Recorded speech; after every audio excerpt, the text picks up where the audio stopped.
It was really good for me to meet them, because I really admired them from the recording work that they've done. They're definitely from the same school I come from. The truth about Jimmy Page is finally coming out. For 50 years he hid behind his guitar genius. But the secrets are too big to stay buried. Stories about what really happened on those Led Zeppelin tours, the relationships that should never have existed, the behavior that shocked even rock stars. Hotel rooms had to be locked from the outside. Young girls were kept hidden. Now at 81, Page is facing the consequences. The music world is in shock because this isn't the Jimmy Page they thought they knew.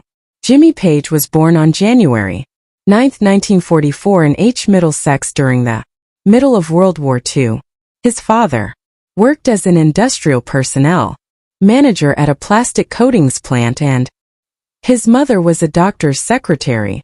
The family lived a stable middle-class life. He went to Epsom County Pound Lane primary school and later Yule County secondary school. It was a safe, ordinary upbringing and no one could have guessed that this boy would one day help create some of the loudest and most influential rock music ever recorded. Everything changed when he was 12.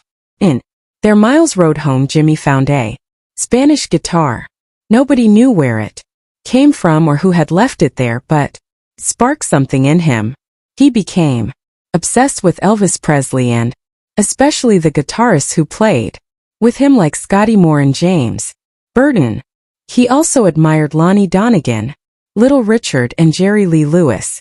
Jimmy taught himself to play by listening to records and reading manuals. He traced rockabilly music back to its blues roots, discovering legends like Sleepy John Estes, Arthur Big Boy, Crudup, Muddy Waters and Howlin' Wolf. Years later he wrote about visiting Elvis's hometown in Tupelo, saying it took Elvis's genius to blend those influences and change the world. This was more than a hobby for Jimmy. It was the beginning of the musical vision that would define his life. In April 1958, a fresh-faced Jimmy appeared on the BBC's All Your Own as part of the J.G. Skiffle group. He was only 13 when the segment was filmed.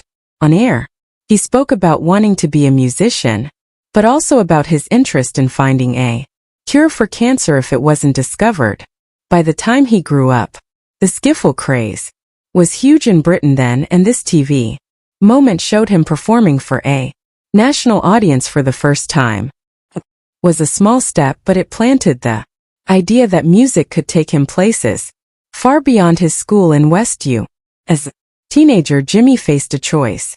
His parents hoped he would take the safer path in science while he was being pulled deeper into music.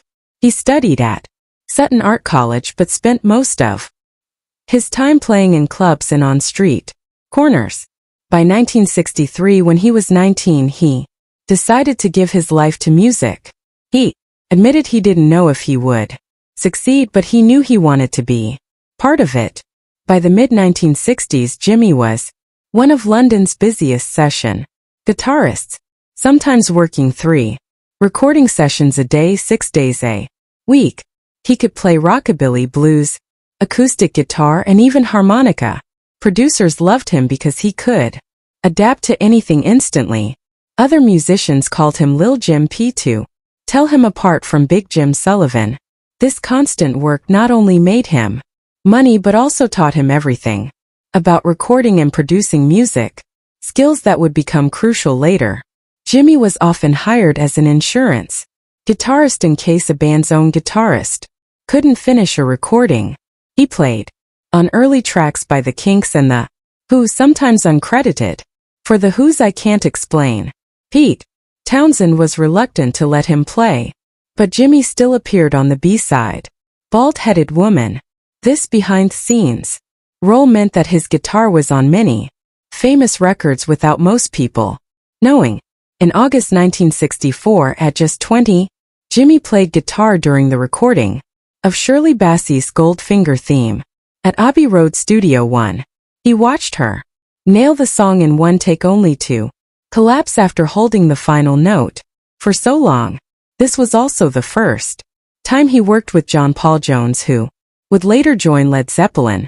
There's debate over whether Jimmy played on the main version or just the instrumental, but the session linked him to one of the most famous film themes in history. Through the 1960s, Jimmy played on huge hits like Marianne Faithfull's As Tears Go By, Petula Clark's Downtown, Donovan's Sunshine Superman, and Joe Cocker's With a Little Help from My Friends. He worked with the Rolling Stones, Them, and many others. In the studio world, secrecy was everything. Musicians didn't talk about which songs they played on, and Jimmy often didn't know who would walk into the session until they arrived. These years gave him a deep understanding of the industry and the connections to eventually form one of the biggest bands in rock history. When Jimmy Page joined the Yardbirds in June 1966, he was first brought in to play bass. That didn't last long. Within weeks, he was sharing lead guitar duties with Jeff Beck, creating one of the most explosive guitar pairings rock had ever seen. Their sound hit its peak with Happenings 10 years time ago, recorded in July and September 1966. The two guitars weaved together in ways no one else had tried. But the magic was unpredictable. Page later admitted that while some nights were perfect, others fell apart. When the parts didn't sync, he'd be sticking to the plan while Beck veered somewhere else entirely. That same year, the band found themselves on a film set rather than a stage. Michelangelo Antoni had invited them to appear in his award-winning movie Blow Up. In one scene, Beck smashes his guitar after an amp blows, echoing Pete Townshend's famous on-stage destruction. The Who had turned down the role, so the Yardbirds took it. Page later recalled how surreal it was to see the finished film. They hadn't been invited to any premieres and ended up queuing like everyone else to watch themselves on screen. Still, the scene became one of the rare filmed moments where audiences could actually witness the Beck and